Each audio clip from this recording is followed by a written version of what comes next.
Did you know oysters have a superpower? They filter water as they feed.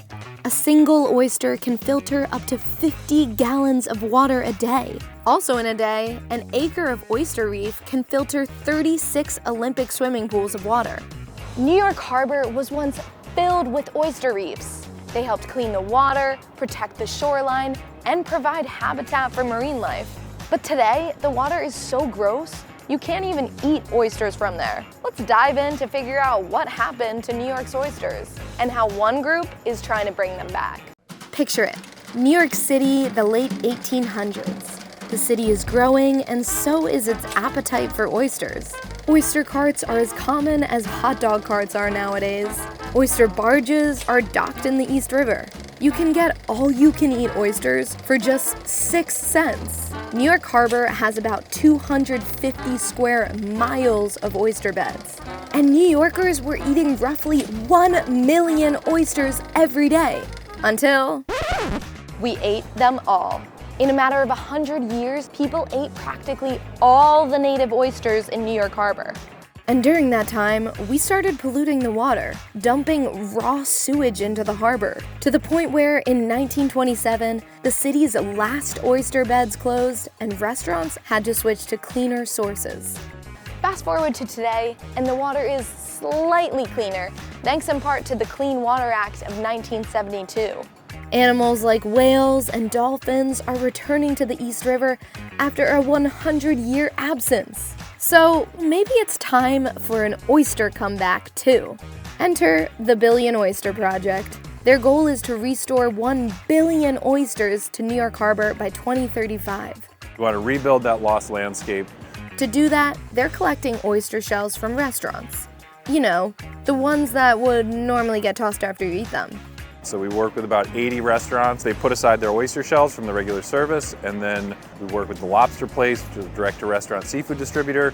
They pick up the used shells and bring them to us on Governor's Island, where we cure the shells, and then the shells become the building blocks of our reefs.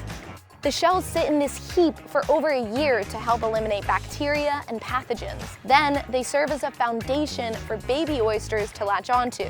Once the babies start to grow, they can go into the harbor as part of the reef. Billion Oyster Project says they've collected over 2 million pounds of recycled shells. So far, we've restored about 125 million oysters on almost 20 acres of harbor bottom over the last 10 or so years. So we have 880 million to go before we get to 1 billion, but we're well on our way. But the goal isn't just to restore oyster reefs. It's to get New Yorkers to care about restoring oyster reefs and help do the hard work too. We've engaged tens of thousands of New Yorkers as volunteers, as students, teachers, corporate groups. We try to get everyone we can involved. We believe that the best way to build awareness and affinity for the natural world is to play a role in making it better. And that starts with educating the youngest New Yorkers about their environment. Billion Oyster Project put together a STEM curriculum that can be used by any New York City public middle school. And they work with the Harbor School to mentor students in maritime careers. Restoring ecosystems without engaging young people is temporary. If we actually want to affect long-term outcomes, positive outcomes for the natural environment, we have to engage young people in that work.